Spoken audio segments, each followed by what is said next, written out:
Hello YouTube, this is the fourth update on my 55-gallon saltwater aquarium, and I got some good news and some bad news to share with you guys today. The good news is I finally got my fish. Yeah. The first one I'm going to show you guys today is this black axle chroma. He's about 2.5 inches long. He's thriving in the tank, doing very well, eating good, and then he has not caught the case of ache that the clownfish I brought in. He's being very peaceful towards the clownfish. I'm seeing no aggression problems, and it's almost like they're one big family here in the tank. Okay, for the clownfish. Here are two paired tank-bred true prickly clownfish.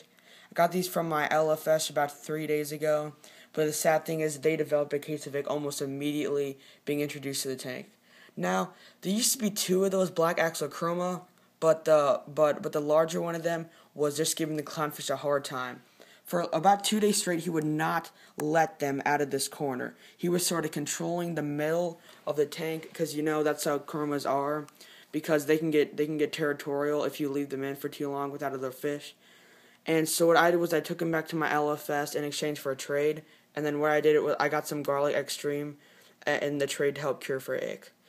And then with the ick, as you can see with this clownfish, they've already paired up. That one's a female, that one's a male, obviously. Let's see if he turns around.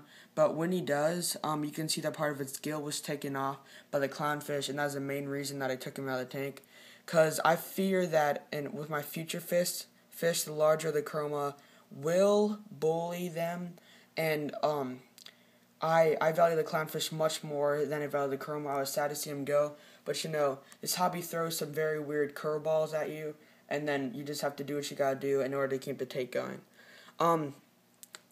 All of my parameters are in check. 0 nitrates, 5 ppm of nitrites, and 0 ammonia, and the salinity is kept at a steady 1.026.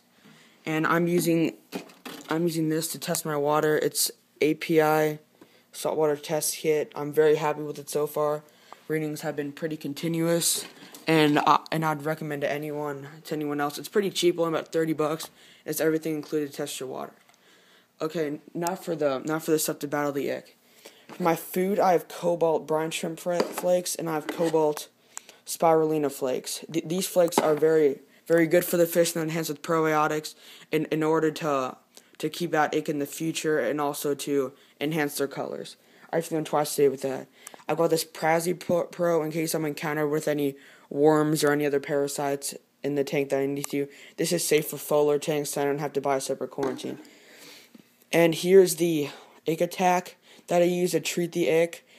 I've only done this once, and I've already started to notice the spots that come off. I will probably use this for 3 weeks, because as you know, ick has a 30-day life cycle. First it's host, then it's free floating, and then it's in the sand. And the only way to catch the ick is whenever it's free roaming, and then that's what you need to do for 3 weeks in order to catch that. And to enhance the food, I'm using this Kent Garlic Extreme. I've been very happy with it. The male clownfish over there, he wasn't eating for a day, and then whenever I put this in, he started to get excited, and his appetite really perked up. Well, guys, that is the update. I will do another video in about 4 days to tell you how the progress with the ick is going. And then keep in mind, if you're having problems with ick in your tank, as long as the fish is eating, he's most likely going to be fine, because the ick, I'm pretty sure it's bacterial. It attacks the immune system, so that's the reason they die, is from starvation. Guys, thank you so much for watching, and have a great day.